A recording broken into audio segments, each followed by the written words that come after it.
নাকে মুখে চোখে ঠোঁটে গুটি আসবো। অনেকেরই হয়েছে, অনেকেরই হয়ে থাকে গুটি। আসসালামু আলাইকুম, বিসমিল্লাহির রহমানির রহিম।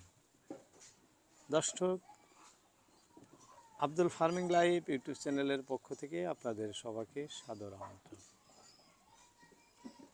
আশা করি সবাই ভালো আছেন। আজকের সন্ধ্যার শুভক্ষণে আপনাদের সবাইকে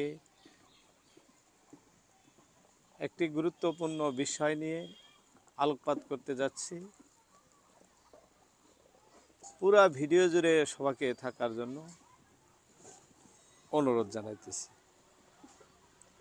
দর্শক, আমরা যারা ফার্মার, যারা খামার করি, তাদের উদ্দেশ্যে ভিডিওটি। আমাদের হাঁসের বয়স যখন 2 মাস, অর্থাৎ 2 মাস পার হয়ে যায়, 1.5 মাস 45 দিন পার হয়ে যায়, তখন একটি বেমারের লক্ষণ দেখা দেয়। সেটি হলো গুটি বেমার। কেউ কেউ বলে ফাউল পক্স, যাই হোক, বেমার একই, সাধারণ ভাষায় আমরা বলি গুটি বেমার। এই বেমারটি খুব জটিল। হাঁসের নাকে মুখে চোখে ঠ্যাঙ্গে উঠে থাকে, তেমনি মুরগিরও ওঠে। মুরগির 2 ধরনের হয়ে থাকে, একটা ফাউল পক্স, আর অন্য একটি ওটা করাইজা বলে, মানে ডাক্তারি ভাষায় বলে করাইজা। যাই হোক, চোখের ভিতরের থেকে ওঠে। এই 3 ধরনেরই বেমার হয়ে থাকে হাঁস এবং মুরগির। যাই হোক দর্শক, আমি হাঁসের ব্যাপারে বলতেছি।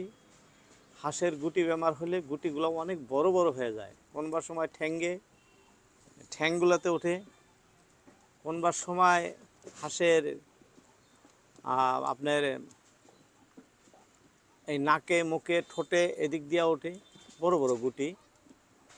আর সেগুলো আস্তে আস্তে আস্তে আস্তে খালি বড়ই হইতে থাকে। হাঁসগুলো খাওয়ার অভাবে লাহে লাহে শুকায়, ঝিমায়, কিছু কিছুগুলো মারাও যায় হাঁস। কিন্তু উঠন্ত বয়সে বেশি ওঠে, মানে 45 দিন থেকে ওদিকে বেশি ওঠে। 45 দিন পার হয়ে আসলে ওদিকে, মানে এরকম বয়সপ্রাপ্ত হওয়ার আগ মুহূর্ত পর্যন্ত বেশি আসে ওই গুটি বেমারগুলা। যাই হোক, একদম বড় হওয়ার পরে কিন্তু এই গুটি বেমারগুলা আর দেখা যায় না, সচরাচর ওঠেই না, দেখি না। আমি অনেক দিনের অভিজ্ঞতার থেকে বলছি, অনেক দিন ধরে হাঁস পোষণ করি। চিকিৎসা করলে খুব ছোট বেমার, চিকিৎসা না করলে লাহে লাহে লাহে লাহে গুটিগুলা বড় হয়ে যায়, শক্ত হয়ে যায়। শক্ত হওয়ার পরে হয় কি, ওই জায়গাটা একদম ভিতরের থেকে গুটিগুলা একদম এরকম নাকে মুখের ভিতরের থেকে ওঠে, এরকম চামড়ার ভিতরের থেকে, যার জন্য লাহে লাহে ঝিমায়া ঝিমায়া অনেক হাঁস মারাও যায়। তাই যদি কারো এই ধরনের সমস্যা ঠান্ডার দিনে বা গরমের দিনেও হয়, কিন্তু ঠান্ডার পরে পরে অবস্থায় বেশি আসে বেমারটা, যেরকম সর্দি আসে বেশি, ঠিক গুটি বেমারটাও অনেকেরই উঠে থাকে। আর এই বেমারের চিকিৎসা করেন না, 5টা হাঁস, 10টা হাঁস, 20টা হাঁস, কী চিকিৎসা করবেন? 20টা হাঁসের মূল্য কত, এটা কিন্তু কেউ খেয়াল করেন না। একটা মুরগির 30টা বাচ্চা, 20টা বাচ্চা উঠছে, আস্তে আস্তে 20টা বাচ্চাই নাকে মুখে চুকে গুটি ওইটা শেষ, মরে গেল, কিন্তু গুরুত্বই দিলেন না। তবে যখন ওঠে তখন যদি আপনি এই গুটি বেমারের প্রতিকার সম্পর্কে কিছু করতে চান, ওষুধ খাওয়াইতে চান, হাঁস হোক মুরগি হোক, আপনার পার্শ্ববর্তী ডাক্তারের পরামর্শ নেবেন। সামান্য ওষুধ, খুব কম খরচায় হয় 100 বা 200 টাকার ভিতরে আপনার গুটি বেমার নির্মূল করার মতন সুবিধা কিন্তু আছে। আপনার হাঁস 1000 হাঁস হলেও মেডিসিন আনবেন, অ্যান্টিবায়োটিক আইনা 3 পালা মাত্র 3 দিন দিলেই গুটি বেমার খতম।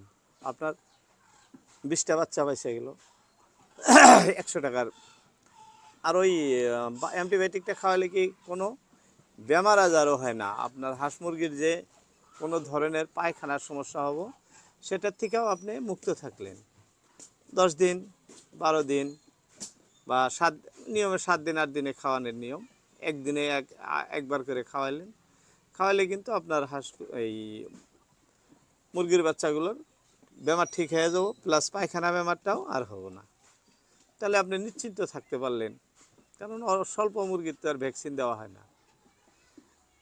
যাই হোক, তাই ফার্মার ভাইদের উদ্দেশ্য করে বলছি, এই বেমারটা তুচ্ছ না ভাইবা, সবাই চিকিৎসা দিবেন, আমিও চিকিৎসা দিয়ে থাকি। আমার হাঁসের কোনবার সময় ওঠার লক্ষণ একটাই, অন্য কোনো লক্ষণ নাই। অল্প ঝিমঝিম ভাব আসবো, নাকে মুখে চোখে ঠোঁটে গুটি আসবো। অনেকেরই হয়েছে, অনেকেরই হয়ে থাকে গুটি। হ্যাঁ, আমরা কেউ কেউ বসন্ত বেমার কয়, যেহেতু বসন্তর মতো দাগ উঠে যায়, কিন্তু এরকম গোটা হয়। বলে দিলাম আপনাদের নির্মূল করার যেটা, মানে অর্থাৎ প্রতিকার যেটা, অ্যান্টিবায়োটিক যে কোনো মেডিসিন একটা, মেটাপ্রিমক্লান, টেট্রাসাইক্লিনক্লান, আমাদের এখানে এই দুটাই বেস্ট পাওয়া যায়, ভালো কাম করে আর কি হাঁসের জন্য। যদিও মেটাপ্রিম পাউডারটা ব্রয়লারের জন্য ইউজ করতে বলছে, কিন্তু হাঁসের জন্য খুব পারফেক্ট একটা মেডিসিন। তাই যারা ইচ্ছুক ব্যবহার করতে পারেন। অবশ্যই আপনার হাঁসের কোনো সমস্যা পায়খানার বা এই গুটি বেমারের, মানে 80% বেমারের কাম করব। আপনার ডাক্তারের সাথে পরামর্শ করবেন, দেখাবেন মেডিসিনটা, উনি স্যার কি বলেন, আমরা স্যারের সাজেস্ট মতো কিনি আর ওই হিসাবে খাওয়াই আসছি, খুব উপকারে আসতেছি। তাই আপনাদেরও বললাম ব্যবহার করার জন্য। অবশ্যই ব্যবহার করবেন, সুফল পাবেন। যাই হোক, বলতে বলতে অনেক কথা বলে ফেললাম। দর্শক, আমাদের হাঁসগুলো পুরো ডিমে এসে গেছে। বর্তমান দেখতেছেন সুন্দর গঠন গাঠন, এই যে সবগুলাই ঠোঁটের ফুলগুলো বড় হয়ে গেছে। এখন সব হাঁস ডিমে এসে অনেক কয়টা করে ডিম দিয়ে আছে। আজকে আর আপনাদের ডিম দেখাই না, কারণ সময় সংকীর্ণ। হয়তো অন্য ভিডিওতে আপনাদেরকে কি ধরনের ডিম দিতেছে দেখাবো আমি। যাই হোক, পরামর্শ যদি ভালো লাগে অন্যদেরকেও শেয়ার করে দিবেন, এবং মতামত আপনার নিজের জানাবেন ভিডিওতে। জরুরি কোনো সমস্যা থাকলে অবশ্যই জানাবেন, আমি সেই সমস্যার উপর আলোকপাত করে একটি ভিডিও তৈরি করে দিব আপনাদের, যদি কারো জটিল সমস্যা থাকে। আজকের মতো এতে যাচ্ছি। ভিডিওতে সময় দেওয়ার জন্য সবাইকে অসংখ্য ধন্যবাদ। আসসালামু আলাইকুম।